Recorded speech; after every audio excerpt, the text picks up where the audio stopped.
Le vieux Cléopha répond à travers la voix de l'ange noir. Plusieurs anciens présidents d'Haïti morts depuis longtemps, vont revenir au pouvoir en Haïti. Après ton départ, je vois le roi Henri-Christophe revenir du Nord. Il dirigera pendant 2 ans encore, ton successeur portera son nom et sa couronne. Il s'appellera Henri-Christophe.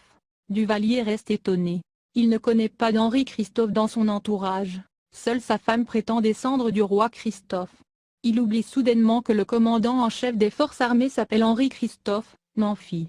Le Ouingan ne se laisse plus interrompre et poursuit de sa voix gutturale avec d'incroyables prophéties. Je vois 2 autres Francois se succéder après Henri-Christophe, François Esté-Surin Maniga d'abord pour 3 mois et ensuite François Denis Légitime qui en avril 1889 annonça la dissolution d'une partie de l'armée d'où son nom du général d'avril 1889. Le nouveau général prendra le pouvoir en 1988 mais sans hier appareillement après un éclatement de l'armée. Il connaîtra ensuite l'exil puis un jour la prison en Haïti, puni par les esprits des fondateurs de l'indépendance qu'il a fait déterrer pour rien. Il sera remplacé par un autre mort, Boisseron-Canal qui sortira des trous, Trouillot, et prendra cette fois les traits d'une femme. Elle ira en prison après avoir organisé des élections présidentielles qui porteront au pouvoir un prêtre, le général Jean-Baptiste Yehiou. Yehiou fut brûlé vif sous le gouvernement de Pétion qui l'accusa de vouloir faire envahir Haïti par des troupes étrangères.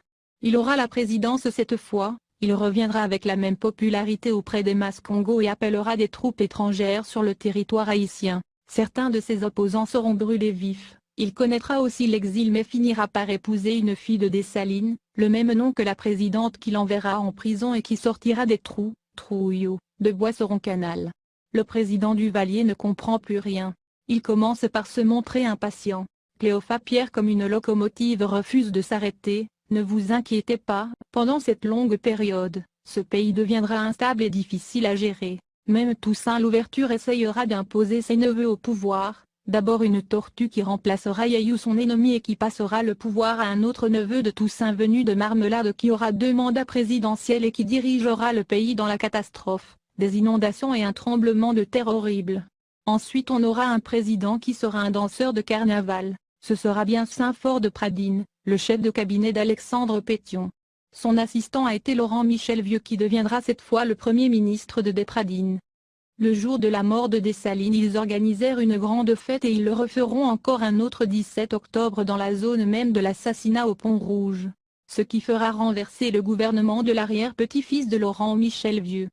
Il y aura ensuite un jour dans ce pays un événement majeur de 3 jours et de 3 nuits et pendant 8 mois les gens vont mourir à la chaîne comme lors d'une épidémie il y aura 865,000 morts. Les chiens mangeront des cadavres dans les rues. La vie changera à l'arrivée de Lysius Salomon jeune qui reviendra fortifier la nation, faire du nom d'Haïti une fierté internationale, les richesses du pays monteront soudainement à la surface. Il apportera la paix et une grande prospérité qui ne s'altérera plus jamais. L'effondrement de l'Empire le président Duvalier est défait.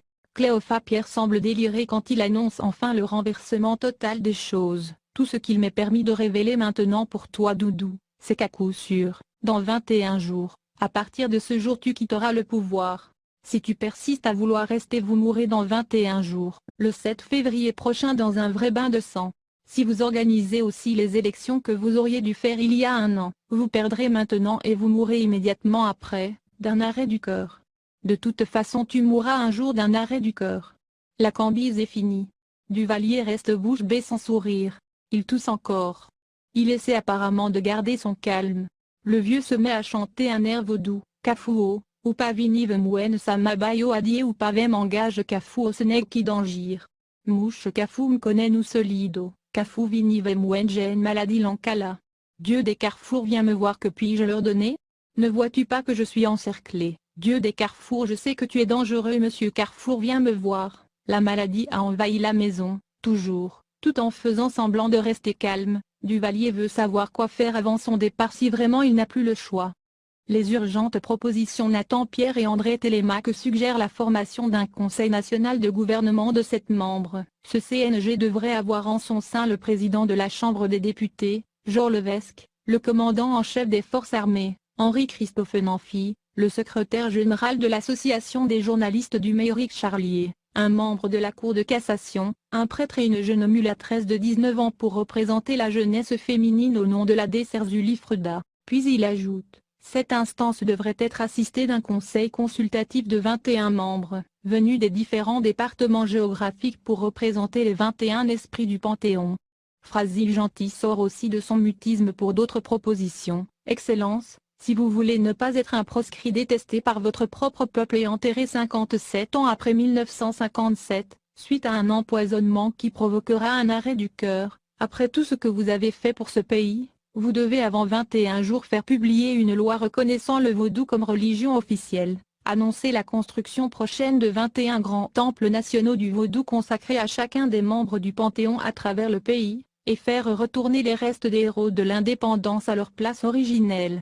Axe Beauvoir, qui a gardé le silence depuis le début, sort tout à coup de sa poche quelques feuilles de papier dactylographiées sur un ordinateur IBM.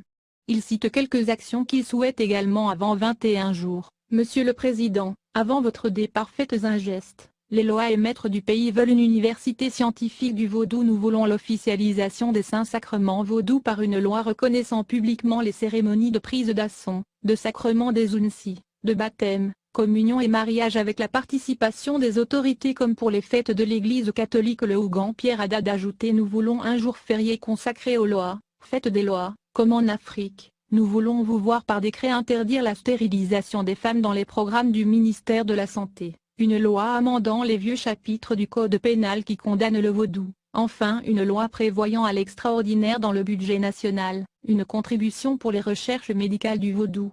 Bonheur Calixte suggère, et avant votre départ, Excellence, je vous conseille de faire des cérémonies en l'honneur des 21 esprits du Panthéon. Si vous faites tout cela vous partirez sans crainte, il n'y aura pas de bain de sang jusqu'à votre retour, il y aura alors un Youdel. Sinon vous allez tomber dans une déchéance totale, vous allez marcher raide sans pouvoir regarder à droite ou à gauche raide comme une queue macaque, vous serez sans argent et même vos funérailles nationales un jour seront interdites en Haïti.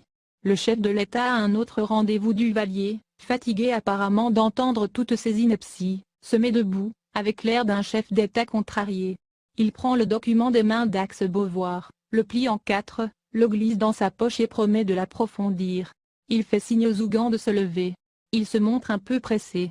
Il affirme qu'il a un autre rendez-vous, avec un certain Neville Gallimore, venu spécialement le voir de la Jamaïque, avec un message secret du président Ronald Reagan des États-Unis. Il ne prend plus au sérieux ces plaisantins venus pour le faire marcher d'après lui.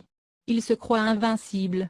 Mais Axe Beauvoir, qui comprend vite le regard impatient du chef de l'État, se met aussi debout et courageusement place rapidement un dernier mot. Monsieur le Président, il semble qu'il y a eu un pacte similaire signé aux Philippines avec le président Ferdinand Marcos en 1965 pour lui donner un pouvoir de 21 ans sur demande des 21 esprits maîtres des Philippines comme en Haïti.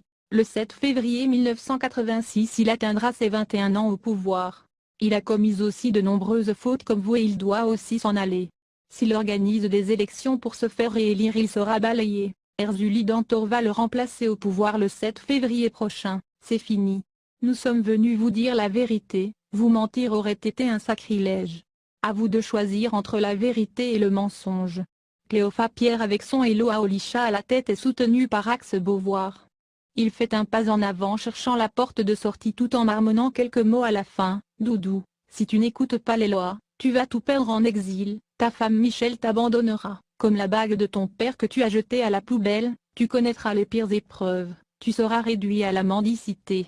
Ta mère mourra très malade en exil tremblante comme une feuille du désert dans un vent glacial.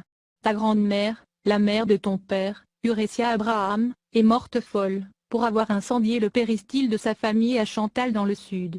Si tu ne crois pas dans tout ça, on ne peut te forcer à comprendre président, c'est vraiment dommage. Duvalier, l'air de plus en plus contrarié, secoue la tête et lève les yeux au ciel comme pour dire foutaise. Il ne semble pas trop accorder crédit à tous ces racontards, il se sent simplement choqué. Il n'a jamais été un grand croyant ni un mystique. Il a toujours été juste un chrétien non pratiquant. Ce n'est pas le vaudou qui va lui faire croire, à ce qu'il prend pour des salades. S'il n'a plus rien à gagner, pourquoi doit-il en peu de jours avant son départ, procéder à de telles réformes? S'il est appelé à souffrir, tout le monde doit souffrir. S'il est obligé de partir, il ne veut que l'armée pour le couvrir. Papa Doc François Duvalier disait avoir fait un mariage avec l'armée. Le binôme armée-peuple Baby Doc n'a plus confiance que dans cette épouse. Même la milice n'est pas sa priorité. Encore moins le milicien député Jaurès Levesque, le président du Parlement, lui paraît vraiment insignifiant. Baby Doc reste toutefois courtois. Il salue la délégation et remercie son ami Théo Duval qui semble être effrayé par toutes ces révélations ou ces malédictions. Le président tape sur l'épaule de Théo et lui demande de le rappeler. Quand les Ougans quittent le palais, raccompagnés par un soldat de la garde présidentielle, le ciel se couvre de nuages. Le président fait entrer Neville Gallimore. Le message de Riagan est le même, la famille présidentielle doit quitter le pouvoir. Dans 2 semaines, le 31 janvier 1986, Riagan compte envoyer un petit avion chercher le président et sa femme pour les emmener en exil à la Jamaïque. Duvalier commence vraiment par s'énerver et congédie Neville Gallimore. Il veut une semaine de réflexion. La première dame, en rentrant dans ses appartements, ouvre la radio et reçoit aussi une mauvaise nouvelle. AM, l'association médicale haïtienne, dirigée par le Dr Michel Lomini, réclame la chute du gouvernement et le départ immédiat des Duvalier. La presse haïtienne se cantonne dans l'opposition radicale. Des dizaines de journalistes et correspondants de presse signalent que de violentes manifestations anti-duvalieristes dans tous les départements exigent le départ des Duvalier. Bagayo comment se gâte, les choses commencent par se gâter, rien n'est plus comme avant. A dit Jean Gardy. Histoire d'Haïti, l'effondrement des Duvalier, source, Actunet. C'est avril 20, 2015. Comment post-navigation.